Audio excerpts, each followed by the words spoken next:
राधानगरी तालुक्यातील कसबा वाळवे इथं रामचंद्र उर्फ बाबूराव कृष्णा इंगवले यांच्या नावानं देशी दारू दुकान परवाना होता।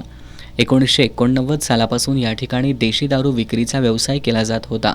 मात्र संजय मारुती इंगवले यांनी खोटी कागदपत्र सादर करून या देशी दारू दुकानाचा परवाना हडप केलाय असा आरोप दिलीप इंगवले यांनी केलाय। या संबंधात आपण वेळोवेळी राज्य उत्पादन शुल्क विभागाकडे तक्रारी केल्या आहेत, मात्र आपला तक्रार अर्ज तथ्यहीन असल्याचं कारण सांगत अर्ज निकाली काढल्याचं त्यांनी सांगितलं।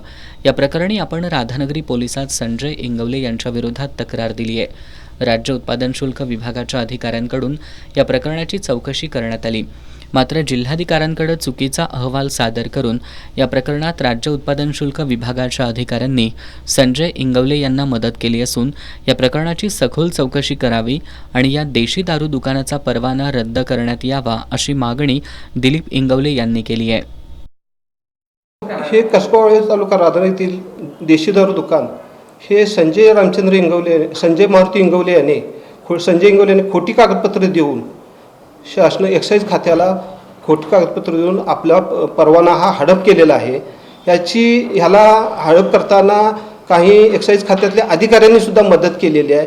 ह्या सर्व प्रकरणाची हा परवाना निलंबित करून सखोल चौकशी व्हावी अशी माझी मागणी आहे।